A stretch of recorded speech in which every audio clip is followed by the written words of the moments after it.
Okay, hello everyone. Today I'm gonna explain about my work, my report on blockchain. So before I start, let me introduce myself. My name is Benay Josrael Tualangi. My student number is 2023-32-044, and I'm from class C. Okay, just let's begin with the first concept, which is symmetric cryptography, where a single key is used for both locking and unlocking data. So I'm gonna break down the line by line of the code. In line 1, from cryptography.fernet import fernet, we import the fernet module, which is a standard for secure, authenticated symmetric encryption in Python. Okay, now we jump into the line 3 to 5. Here we define the main function and print the simulation header. On line 6, which is kunci rahasia equal fernet.generate key, the system generates a highly secure random secret key. In line 7, system crypto equal fernet kunci rahasia, we initialize our cryptographic system using that newly generated secret key. On line 9 to 10, we decode and display the generated key so the user can see what a symmetric key look like. On line 12, pesan asli equal input, the program prompts the user to type a secret message. On my work example, I use Benaya. And then on line 14, pesan transkripsi equals system crypto encrypt, pesan asli encoded. This is an encryption phase.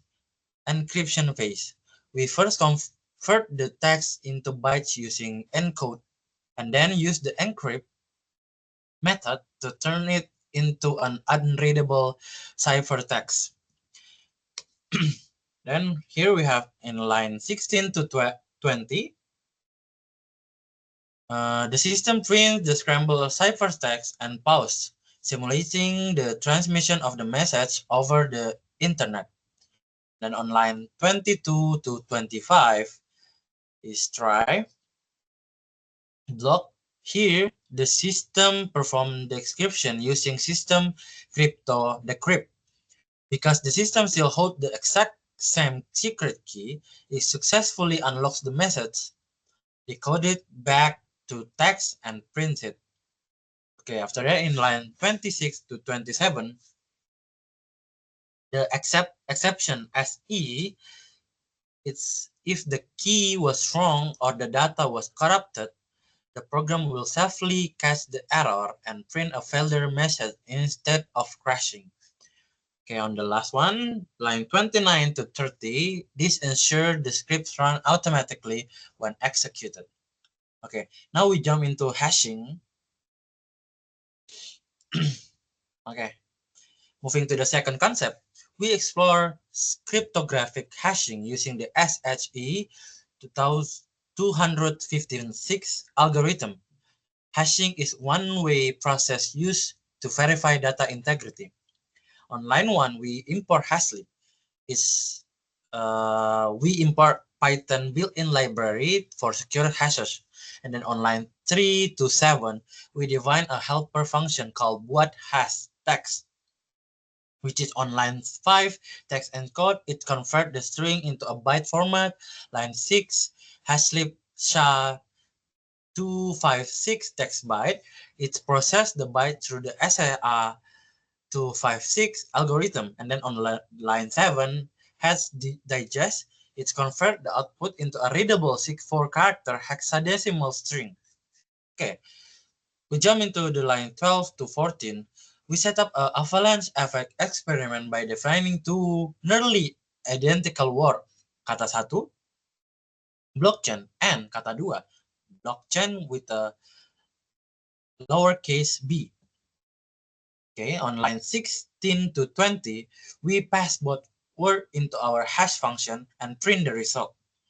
Okay, on the line 22 to 23, if hash 1 not equal hash 2, the script check if the hashes are different. It proves that changing just one letter completely changed the entire hash output. And then on the line 27 to 31, we start the identify hashing simulation.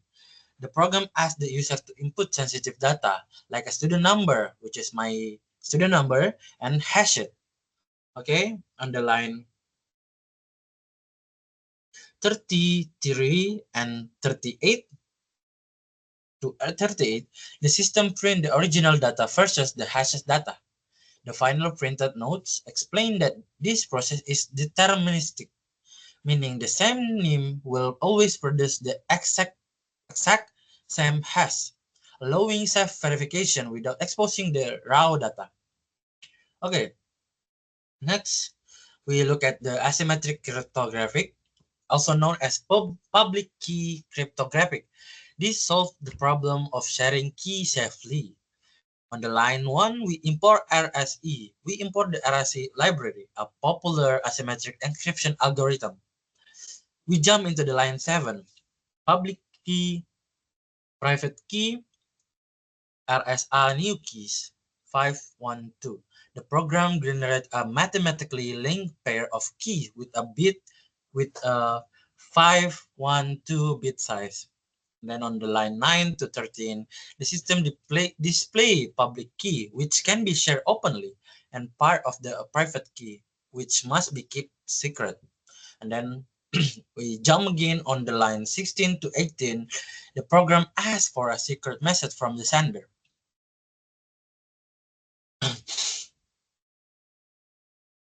Then we jump into the line 20, pesan transkripsi, RSA encrypt, pesan asli encoded, public key.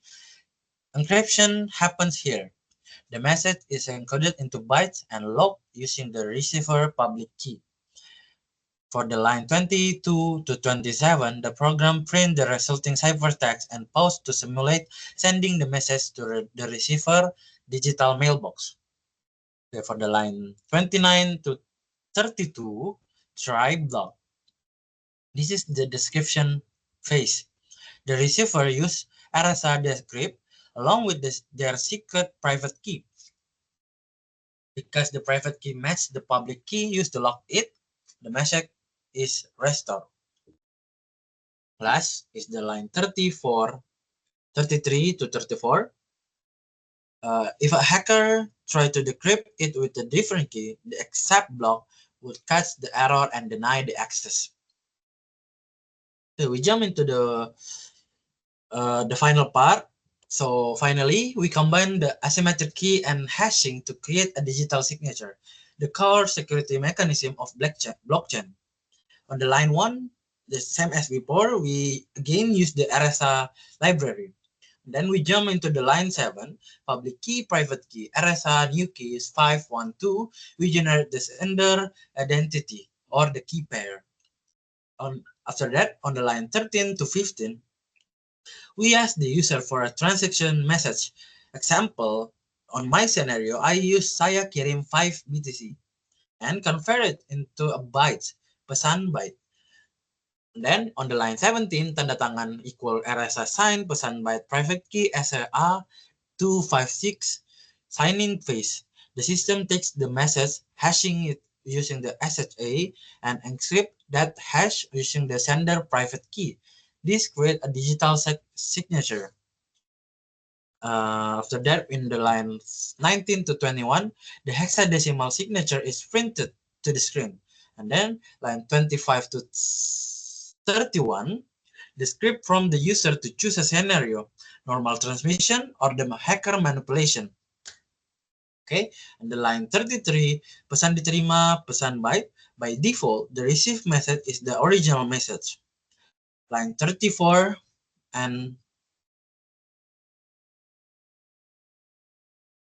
38, if pilihan equals 2, if the user choose the hacker scenario, the system asks for a fake message.